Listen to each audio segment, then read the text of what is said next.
So I boot up a new game. The graphics look amazing. The lighting is perfect. The character models look real. Then I play for an hour and I feel nothing. Have you felt that way too? I used to get excited trying new games. Now I load them up and instantly realize the pattern.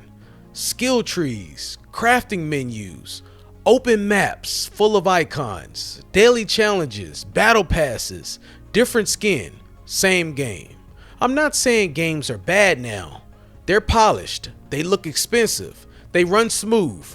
Sometimes. But they all feel the same. And once you notice it, you really can't unsee it. I remember playing games as a kid, not knowing what to expect. You popped in a disc or cartridge and hoped for the best.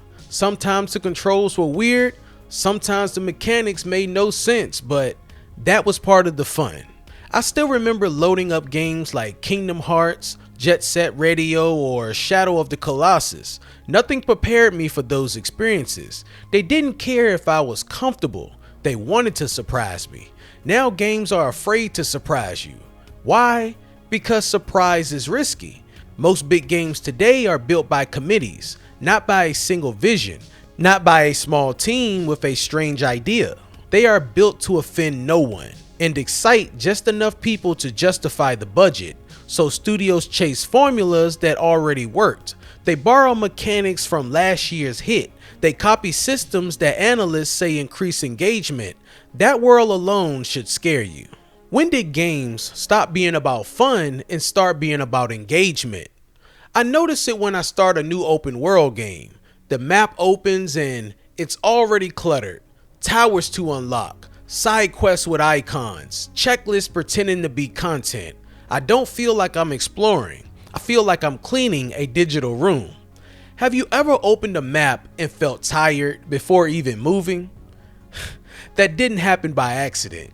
Games now follow design templates, not ideas. Every system has a purpose tied to retention. Crafting keeps you grinding. Loot rarely keeps chasing drops. Skill trees give the illusion of choice, but most builds lead to the same outcome. Why offer choice if it doesn't matter?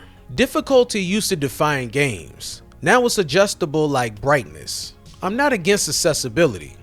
That's a good thing. But challenge now feels artificial. Enemies scale to your level. Damage numbers inflate. Boss fights feel scripted. I don't feel clever for winning. I feel compliant. I followed the rules and got the reward. I think about how many modern games start the same way. Slow walk, cinematic intro, tutorial disguised as story. Press this button, climb this ledge, follow the marker. Let me fail. Let me get lost. Let me figure things out. Why does every game assume I never touched a controller? Another reason everything feels the same is monetization. This part matters more than people admit. When a game is designed to sell cosmetics, boost, or seasons, the design changes. Progress slows down, grind increases. You start feeling the invisible hand guiding you.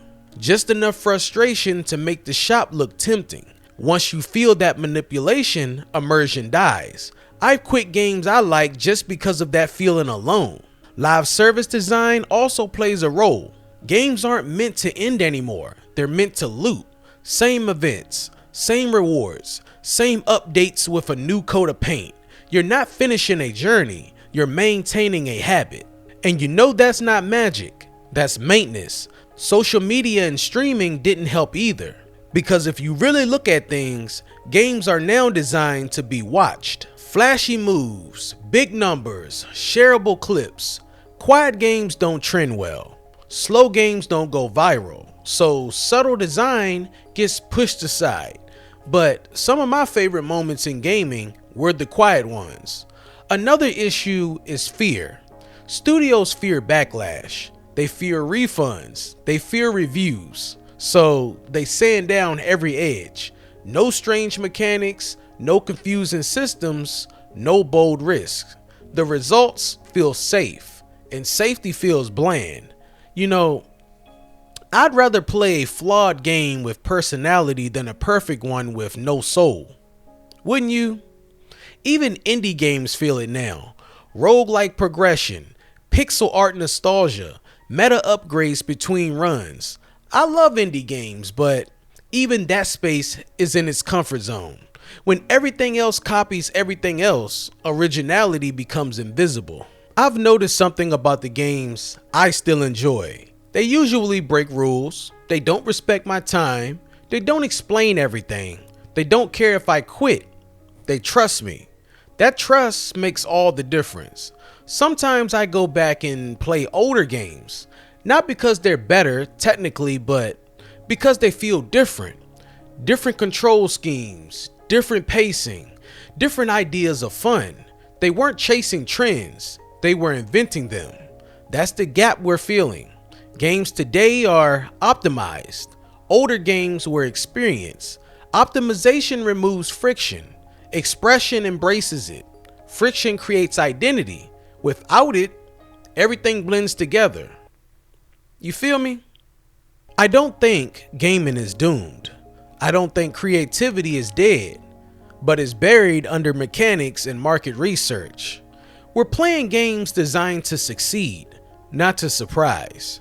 And success has a shape now. Once you realize that shape, every game looks familiar. So when you say, why does every game feel the same? You're not crazy. You're just noticing the patterns, the UI layouts, the progression loops, the design.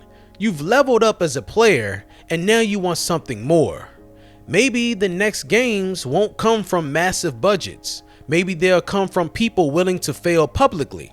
People willing to make something weird, something uncomfortable, something unforgettable. Until then, we'll keep playing games that feel fine, look great, and we'll keep asking the same question. Why does every game feel exactly the same?